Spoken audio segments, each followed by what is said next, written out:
You're listening to the 15th episode of Science: A Peculiar History.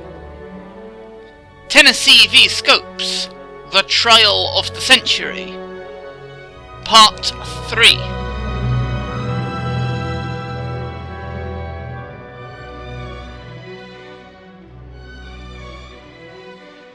Last time, we saw the schoolteacher John Scopes deliberately incriminate himself for teaching evolution in violation of the Butler Act, as part of a scheme to test the constitutionality of the Butler Act, and also to attract publicity to the town of Dayton, Tennessee. And now it's time for the actual trial. On Friday morning, the participants arrived at the court.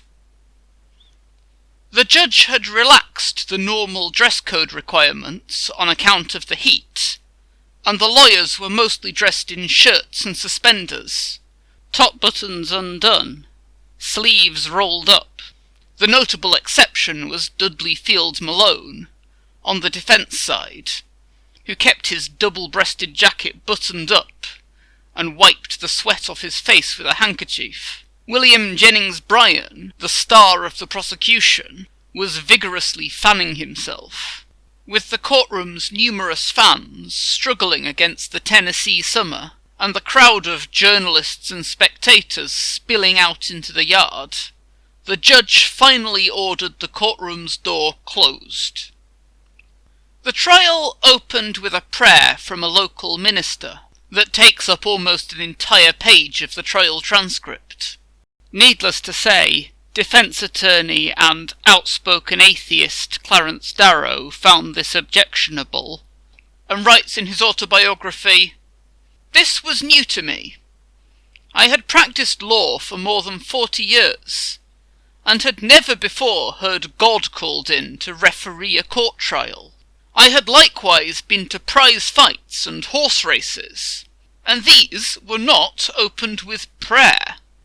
After adjournment, we went to the judge and told him that, in a case of this nature especially, we did not consider it fair or suitable to play up their side by opening court proceedings with prayer.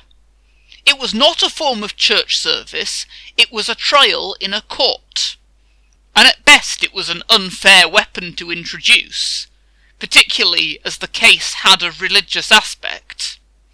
And then, on Friday, July the 10th, 1925, at 9:22 a.m., Judge Ralston called the case.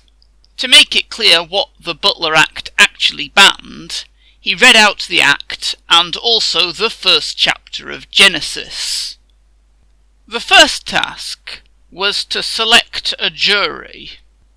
It was clear from the outset that finding 12 qualified locals who weren't strongly anti-evolution was unrealistic. Clarence Darrow writes, "Tennessee seemed to understand the significance of the battle. Especially did Dayton. Fences, bridges, buildings, streets were placarded with giant signs, and mammoth banners swung from tree to tree in the courtyard that could be easily read a block away, summoning the community to come to Jesus, prepare to meet thy Maker, and the slogan of all the section, greeting one at every turn, was 'Read your Bible daily.'" And the notorious H.L. Mencken comes out with this about the town: "Its people are simply unable to imagine a man who rejects the literal authority of the Bible. The most they can conjure up, straining until they are red in the face, is a man who is in error about the meaning of this or that text. Thus, one accused of heresy among them is like one accused of boiling his grandmother to make soap in Maryland." Clarence Darrow questioned a minister on whether he preached about evolution. He said he had, and was rejected. Several people present applauded when he stated his opposition to evolution, and were firmly told off by the judge. This kind of thing went on for a while, but eventually they did get a jury together. Virtually all churchgoers, and mostly seemingly moderate anti-evolutionists. But bear in mind that they had an incentive to downplay the strength of their opinions to get on the jury. And that was day one. Overall, the opening of the trial of the century had been a bit of an anticlimax. All that had happened was jury selection, and that had been smoother than expected, with the defence having already resigned themselves to a largely anti-evolution jury. There'd been a bit of discussion of the defence's expert witnesses. The prosecution wanted them excluded. After all, Scopes had already admitted to teaching evolution in violation of Tennessee law, and whether experts believed in evolution was irrelevant. And Darrow didn't want the expert witnesses travelling all the way to Dayton, only to find out they wouldn't be allowed to testify anyway. The judge refused to rule on it until they actually got to that bit of the trial. The star attraction, the great commoner William Jennings Bryan, hadn't spoken a single word, just sitting there sweating with his palm leaf fan. And this was Friday, too, so the rest of the business would have to wait over the weekend.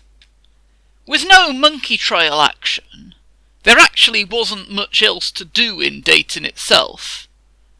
And as Mencken was keen to point out, the Methodist-dominated town was a rare example of somewhere in the Prohibition-era US where it actually was difficult to obtain alcohol. So most of the people who'd come from out of state went elsewhere for the weekend, often the Great Smoky Mountains. Obviously there were still attention-seekers around, and one anti-Christian speaker ended up being arrested for disturbing the peace. On Saturday night, John Scopes, as he often did, went to the weekly dance at a resort a few miles out of town. After the dance, a girl he knew, who apparently he'd once dated, apparently innocently asked him to walk her across the unlit area between the dance pavilion and the hotel. He obliged, thinking nothing of it. He writes, "As we were walking in darkness, she suddenly wrapped her arms around my neck and started kissing me. She caught me totally by surprise, and as I stood there, momentarily paralysed, floodlights flashed on. Was it coincidence that a photographer happened to be handy, and that as the lights went on, he took a picture of us? Anyway, when that picture ended up plastered over the papers, Scopes learned he was going to have to be more careful about this sort of thing now that he was a celebrity. Bryan, though, had better things to do. He spent his Saturday writing a statement on the case. He claimed that the law was perfectly clear on precisely what it banned teachers from teaching, so there was no need for so-called experts from northern cities to explain to the Tennessee jury exactly what it meant. If the people of Tennessee have a right to pass laws for the protection of the religion of their children, then they have a right to determine for themselves what they consider injurious and dangerous to their children. No specialists from the outside are required to inform the parents of Tennessee as to what is harmful. The testimony of such experts, therefore, is not only incompetent, but would be offensive." Then Darrow had to reply, "Men have debated a long time as to the meaning of much in the Bible, and especially of the account of creation, and yet a Tennessee jury that has given no attention to evolution is supposed to know, first, what evolution is, secondly, what the Bible teaches in reference to the creation of man, and third, whether these theories and the account in the Bible are in conflict. And Mr. Bryan says they should decide all this without evidence. It is obvious that no jury can accomplish any such thing. And later in his statement, the effort to keep the defence from offering evidence in this case is a plain effort to run away from the facts, and is doubtless on account of their inability to get any scientific man in the world to deny the facts that prove the correctness of evolution. And Mr. Bryan's statement about the rights of Tennessee to protect its religion is ambiguous, if he means that any state has the right to pass a law which prohibits the teaching of a theory that is contrary to any religion. And in doing so, he is flying in the face of every state constitution. On Sunday, Bryan delivered the sermon at a local Methodist church, with the judge in the congregation reasserting his opposition to the defence's plan to introduce expert witnesses. And then in the afternoon he spoke outside for the crowds who there wasn't space for in the church. Charles Francis Potter, a Unitarian minister and a well-known modernist personality, spoke that evening in the same spot, giving his talk on the value of religious tolerance to a much sparser audience than Bryan's vast throng. Going into day 2, we get into the actual business. The day opened with another prayer by another minister, this time only half a page of the transcript. The defence began with Neil arguing in a rambling way that the Butler Act was unconstitutional on several counts, not in terms of the US Constitution, but in terms of the Constitution of the state of Tennessee. There are a few procedural issues, but more interestingly, Neil brought up things like the Constitution's guarantee of the state government's neutrality on matters of religion, its guarantee of freedom of speech and a free press, and its claim that it shall be the duty of the General Assembly in all future periods of the government to cherish literature and science. He also brought up the 14th Amendment of the United States Constitution.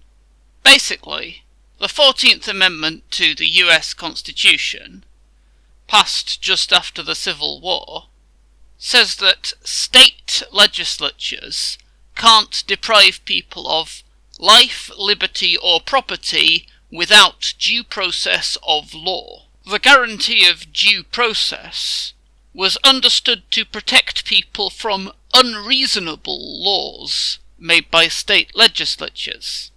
Hayes, somewhat more succinctly, took over from Neil and ran with the unreasonableness argument. He drew a comparison between the Butler Act and a hypothetical law requiring the death penalty for public school teachers who teach that Earth orbits the Sun. Now, my contention is that an act of that sort is clearly unconstitutional, in that it is a restriction upon the liberties of the individual, and the only reason Your Honour would draw a distinction between the proposed act and the one before us is that it is so well fixed scientifically that the Earth and planets move around the Sun. The Copernican theory is so well established that it is a matter of common knowledge. This argument has the additional advantage that it makes the question of whether the theory of evolution is true much more relevant to the case, which I guess meant that the expert witnesses that the defence had lined up, testifying to the overwhelming scientific evidence in favour of evolution, were more likely to be admissible. The next approach from the defence was on the Butler Act's religious content. At the time, using the US Constitution to make this argument was unlikely to work, because the First Amendment was taken as binding on the US government, but not the government of Tennessee. But fortunately for the defense, the Constitution of the state of Tennessee actually says something very similar about the relationship between the government and religion. No preference shall ever be given by law to any religious establishment or mode of worship. A law that explicitly bans teachers from contradicting the Bible specifically seems to me like a fairly obvious violation of this, and the defence thought similarly. Neal, Malone and Darrow attempted this argument, only to be met with non sequiturs from Stewart. Neal, Malone and Darrow attempted this argument, only to be met with non sequiturs from prosecuting attorney Thomas Stewart, as inane as any you might see on Twitter. Does not it prefer the Bible to the Quran? It does not mention the Quran. Does not it prefer the Bible to the Quran? We are not living in a heathen country. Will you answer my question? Does not it prefer the Bible to the Quran? We are not living in a heathen country, so how could it prefer the Bible to the Quran? Putting the religion issue aside, where I honestly don't think they had a leg to stand on, the prosecution came back to the free speech issue, making a far more coherent argument that public school curricula was something that the state had a right to legislate on. Mr. Scopes might have taken his stance on the street corner, and expounded until he became hoarse as a result of his effort, and we could not interfere with him. But he cannot go into the public schools, or a schoolhouse, which is controlled by the legislature, and supported by the public funds of the state, and teach this theory. Clarence Darrow rounded off the day with a long speech. The defence were fully expecting Brian to absolutely go to town on his closing statement, to take the opportunity to deliver one of his trademark tirades about the evils of teaching evolution in schools, which the obviously sympathetic jury would be very receptive to. And obviously that would end up dominating the papers, and becoming the highlight of the whole affair, whether or not Scopes was found guilty. So the defence's plan was simply not to make a closing statement of their own, thus depriving Brian of the opportunity. With no closing statement, this had to be good. And it was. Mencken wrote, "The clangorousness of it was as important as the logic. It rose like a wind and ended like a flourish of bugles."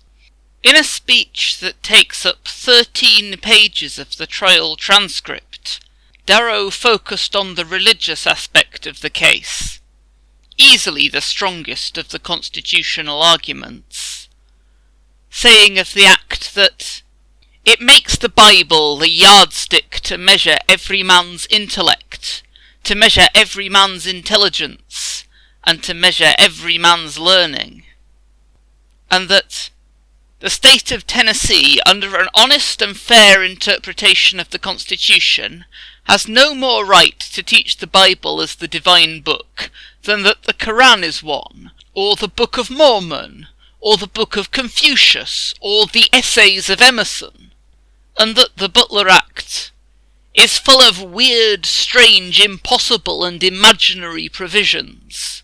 Driven by bigotry and narrowness, they come together to make this statute and bring this litigation.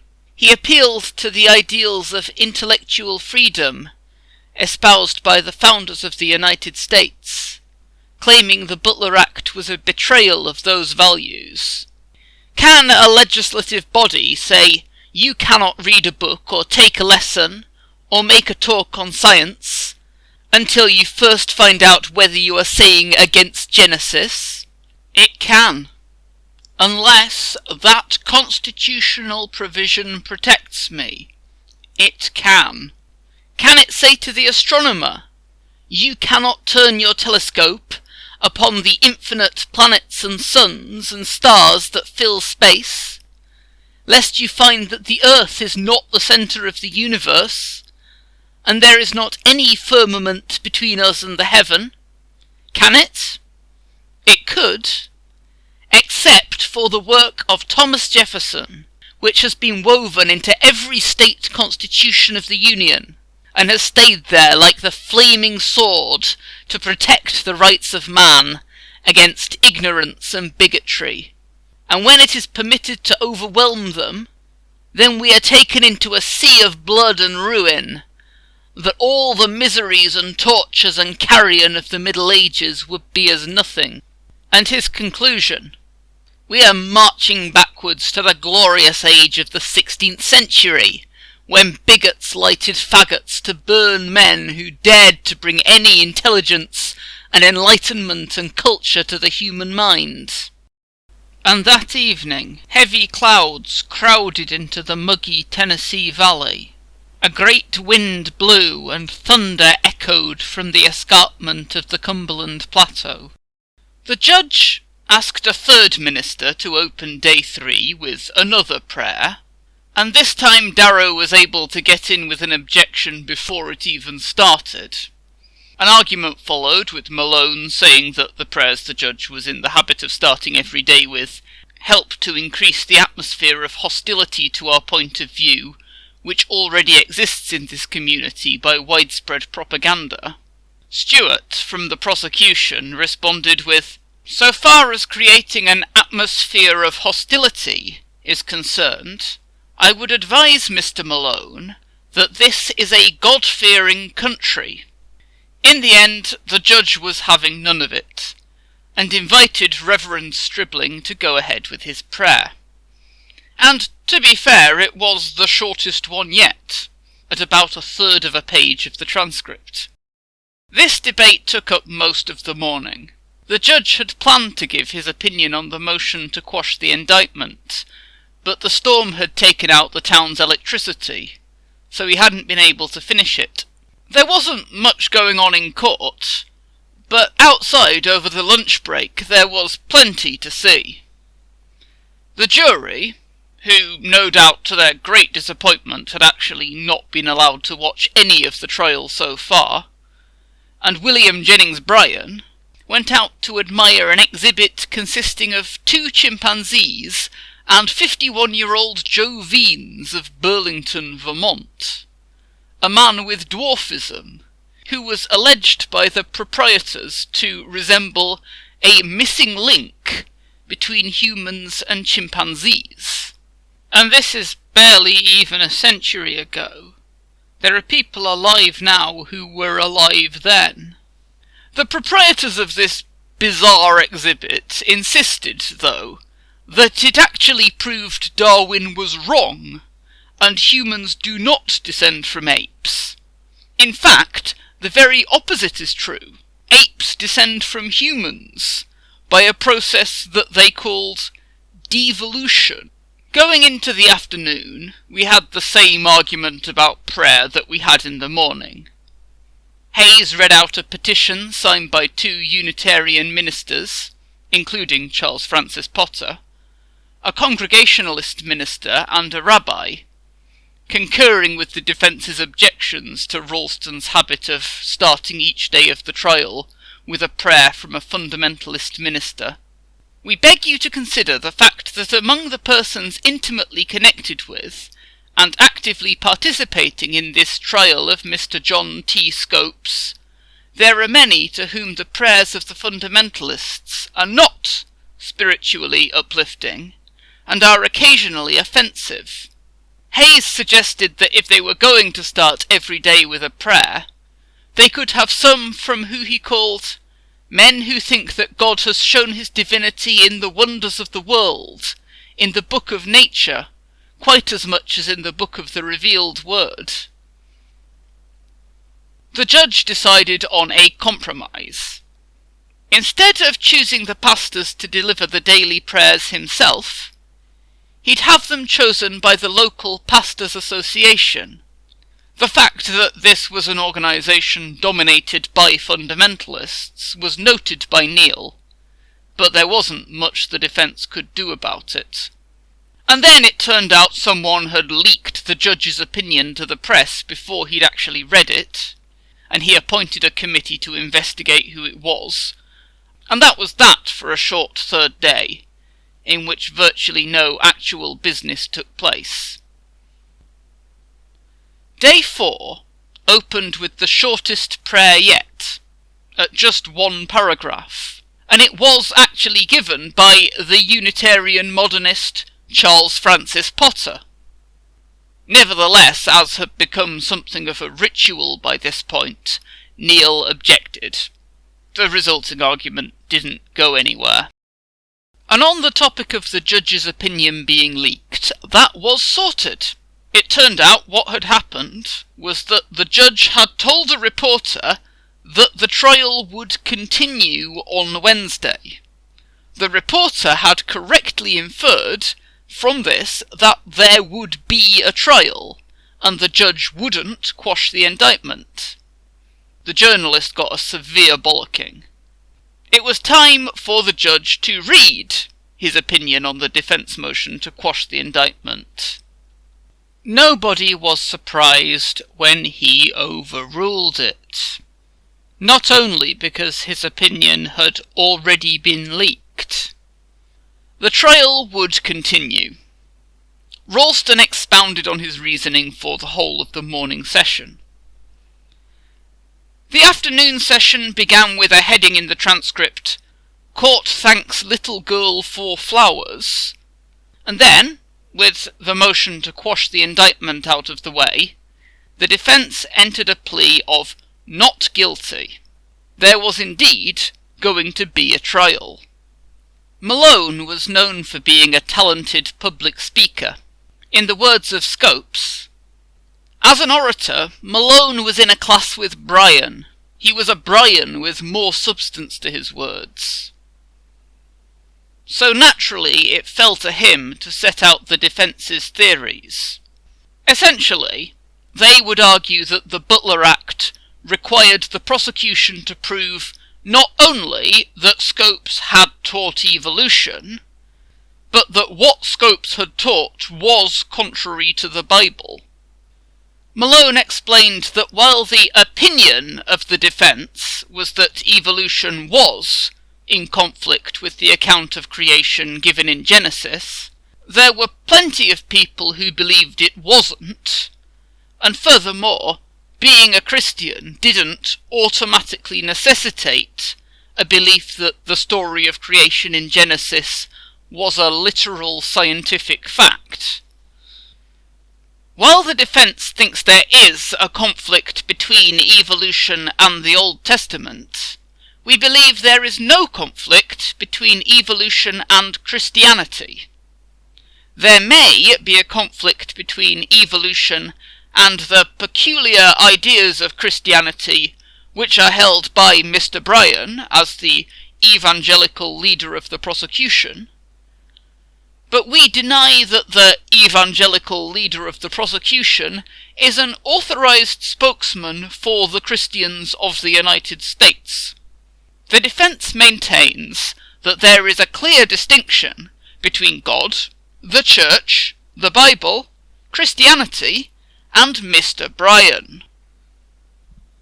It follows, then, that whether or not teaching evolution automatically contradicts the Bible, as would be necessary for it to violate the Butler Act, is a matter of personal religious opinion, and not something the prosecution can prove beyond reasonable doubt in court, or something that could be legislated at all.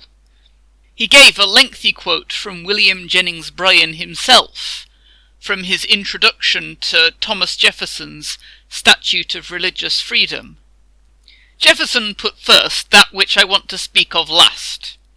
It was that the regulation of the opinions of men on religious questions by law is contrary to the laws of God and to the plans of God. Then Malone argued that it was actually virtually impossible to teach science without teaching evolution. He cited the overwhelming scientific evidence for evolution, giving the example of how human embryos start out very similar to the embryos of other vertebrates, with things like a tail and gills, and then the development of the embryos diverges. He also described how important the theory of evolution was to human society, especially agriculture, and even found time to correct the anti-evolutionist claim that the theory of evolution claims humans descended from monkeys, pointing out that what it actually says is that humans and monkeys share a common ancestor. I'm not sure how this was particularly relevant to the case, but it's an important correction of a common misconception nonetheless. Malone concluded his speech like this: "The purpose of the defence will be to set before you all available facts and information from every branch of science to aid you forming an opinion of what evolution is, and of what value to progress and comfort is the theory of evolution. For you are the judges of the law and the facts, and the defence wishes to aid you in every way to intelligent opinion. The defence denies that it is part of any movement or conspiracy on the part of scientists to destroy the authority of Christianity or the Bible.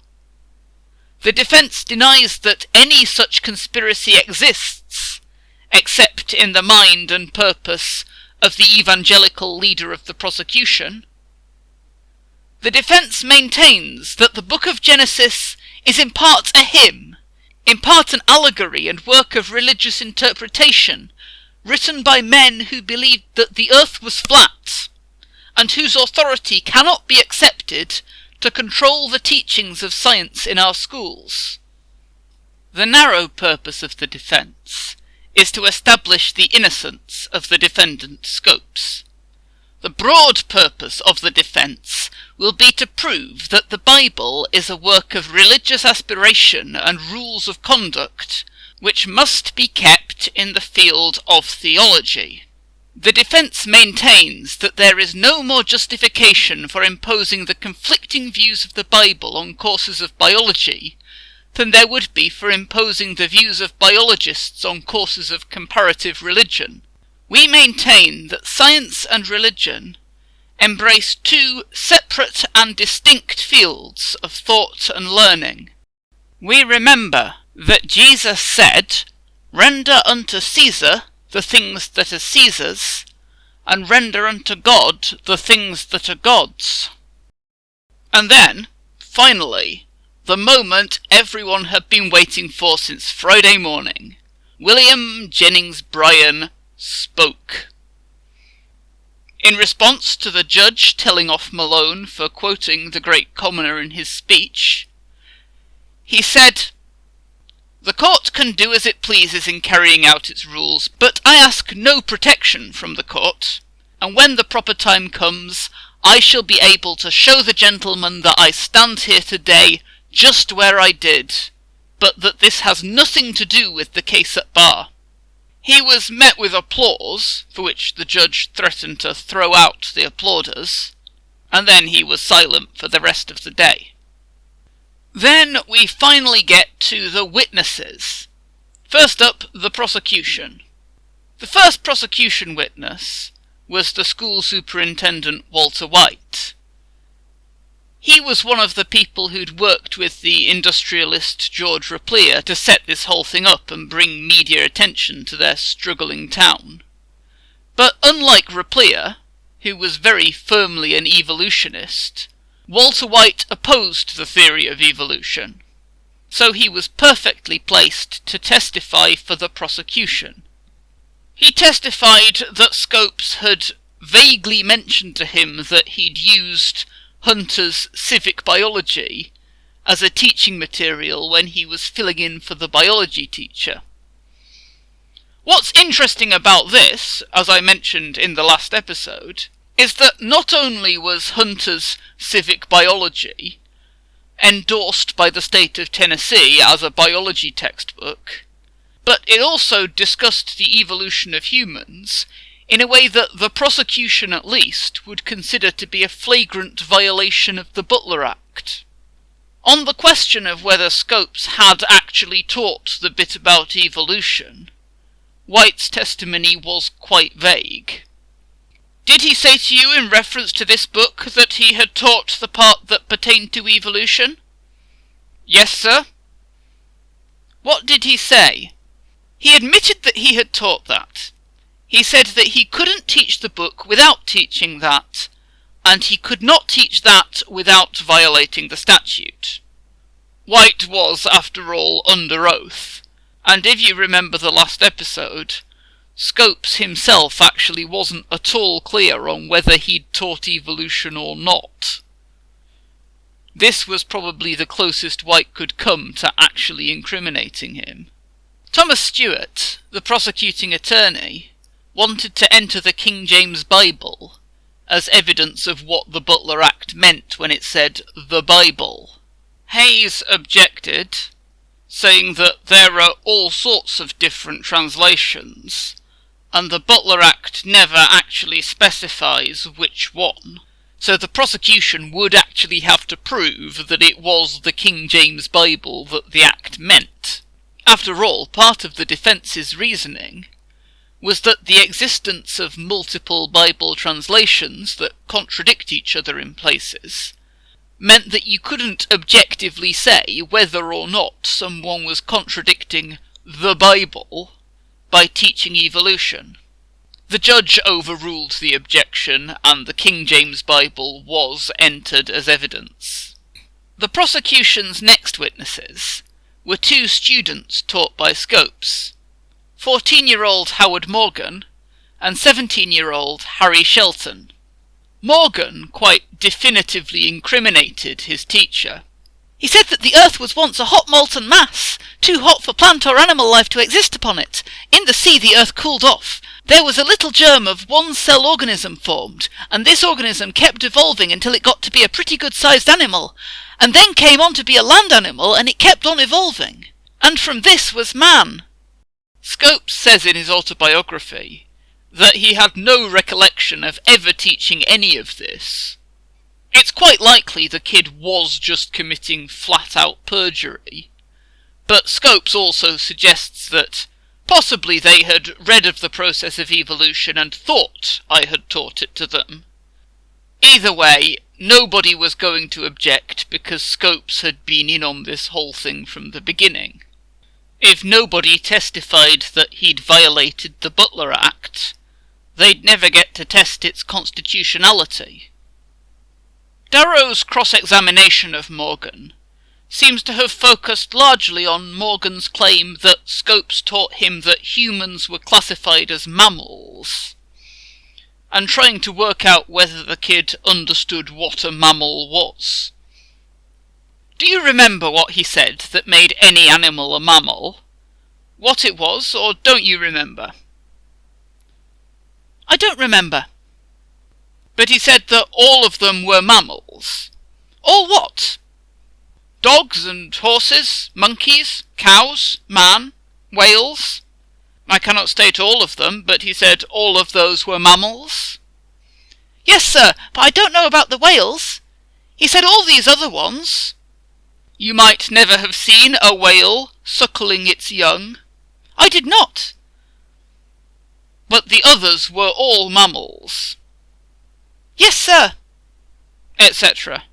Then Hayes concluded by bringing the questioning back round to something related to the actual case, asking about civic biology. Is there anything in this book that says man is descended from a monkey? You have read the book? Yes, sir. That man descended from monkey? No, sir, not that I know of. Next up was Harry Shelton. He was nowhere near as detailed.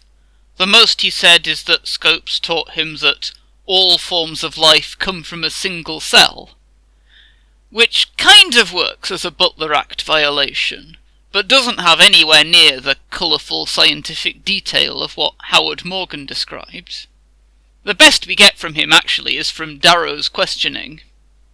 "Are you a church member?" "Yes, sir." "Do you still belong?" "Yes, sir." "You didn't leave church when he told you all forms of life begin with a single cell?" "No, sir." "That is all." Then there was F.E. Robinson, the local drugstore owner and school board chairman, who had conspired with George Repplier to set the case up, and whose drugstore actually sold copies of Hunter's Civic Biology. Darrow's cross-examination was probably one of the most surreal parts of the proceedings yet, and mostly consisted of Darrow reading out the relevant parts of the book to try and find the bit where it violates the Butler Act. For an example, over 5,000 species of animals are known to exist today, as the following table shows. Protozoa, 8,000. Sponges, 2,500. Coelenterate, 4,500. I would rather you read this. I don't know whether you can read it." Stewart replied, "I don't care whether you read it at all or not." Darrow continued, "Echinodermy, 4,000. Flatworms, 5,000. Roundworms, 1,500. Annelids, 4,000. Insects, 360,000. Myriapods, 2,000. Arachnids, 16,000. Crustaceans, 16,000. Mollusks, 61,000. Fishes, 13,000. Amphibians, 1,400. Reptiles, 3,500. Birds, 13,000. Mammals, 3,500. Total, 518,900. It seems as if the prosecution had been assuming civic biology was much more explicit about human evolution than it actually was. It described evolution in general, without explicitly referring to humans, and described how humans are classified as mammals, and in the same category of mammals as apes, but never actually explicitly said anything like humans evolved from a common ancestor shared with apes. Nonetheless, this seems to have been enough, along with the blatantly incriminating testimony from Scopes' students, to prove that Scopes had indeed taught human evolution. Now it was the defence's turn. Scopes himself didn't testify. After all, the actual facts of the case weren't really in dispute. He had, or at least he said he had, taught evolution from Hunter's Civic Biology. The defence instead would rely on expert testimony to demonstrate that teaching evolution in the way Scopes said he had couldn't be proven to be a violation of the Butler Act. First up, there was Maynard Metcalf, a zoologist from Johns Hopkins University. He was also an upstanding and respectable Congregationalist church member, hardly the popular fundamentalist caricature of an evolutionist, someone more like Clarence Darrow. After a lengthy grilling about his career, the defence got a soundbite out of him, saying of his zoological colleagues that, "I am absolutely convinced from personal knowledge that any one of these men feel and believe, as a matter of course, that evolution is a fact. But I doubt very much if any two of them agree as to the exact method by which evolution has been brought about. But I think I know there is not a single one among them who has the least doubt of the fact of evolution." Darrow got him to explain the origins of life, too. Like a lot of Darrow's questioning, I'm not totally sure what it had to do with the case. Metcalf explained it well, in detail, with Darrow getting him to explicitly say that these processes have been going on for well over 6,000 years. And then, of course, Darrow circled back to a question that came up in a cross-examination of another witness. Some animal life have gone from the earth to the sea, have they not? Yes, some complex animals have gone back into the ocean, whales and the seal, and a great many of the water birds that spend a considerable portion of their life on the sea have gone back from the land. Of that we are entirely confident on abundant evidence. The whale, and I am diverting just a little because of some other matter that came up, the whale suckles its young, does it not? Yes. And how is the whale classified? The whale is a mammal. Will you give us the definition of mammal? There again, I hate to give definitions, but I can tell you some characteristics of mammals. All right. The following section of the court transcript has the heading, Mammals Described. Metcalfe continued, Mammals, all of them, have hair, either developed or rudimentary, on some part of their body. The possession of hair is a mammalian characteristic, hair not being known outside the group of mammals. The little hair-like feathers of birds are true feathers and not hair. And so on.